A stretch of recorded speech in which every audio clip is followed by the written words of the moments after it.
One of my favorite things in the morning when it has snowed all night is how quiet it is. Have you ever noticed that? That in the morning especially, there's just this softness to the sound.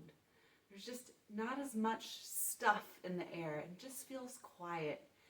And if you're up early enough, there's this blanket of snow that covers everything.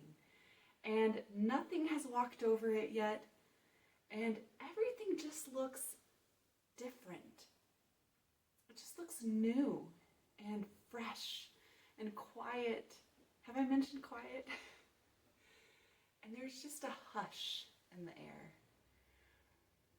Everything's the same because it's the same street I live on, but it just feels and looks different. And if there's any amount of sunshine out, the way it reflects on the snow is just a different kind of brightness than what we usually see when it's just a clear day. So the snow is covering everything so that we see it in a whole new way. And it's reflecting the light in a new way too. And we're even hearing things a little bit differently. I was so lucky this morning because I went to bed early, so I got to wake up early. And I got to experience just that quiet morning, that hush in the air. I got to see the roads and the grass and the trees and everything covered with that fresh, crystally, early morning snow. It was beautiful. But everything also felt different.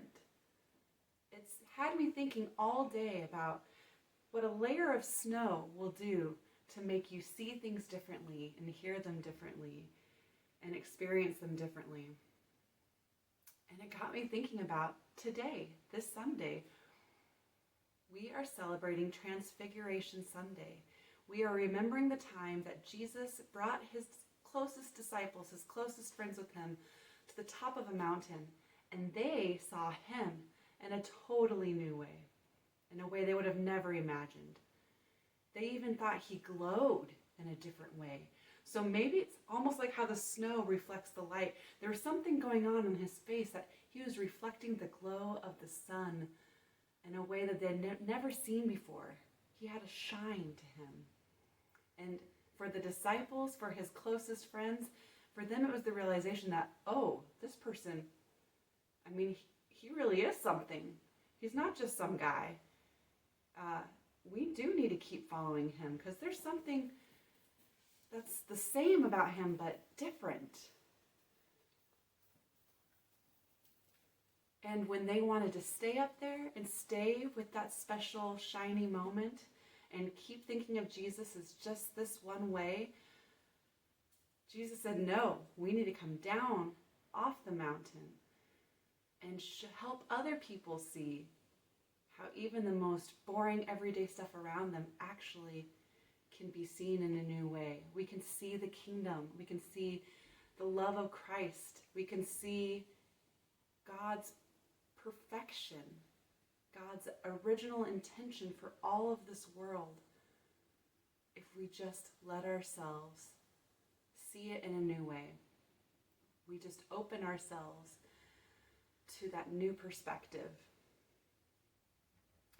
So we say this big word, transfiguration, but what it's really about is something we've always known all along, being shown to us in a new way.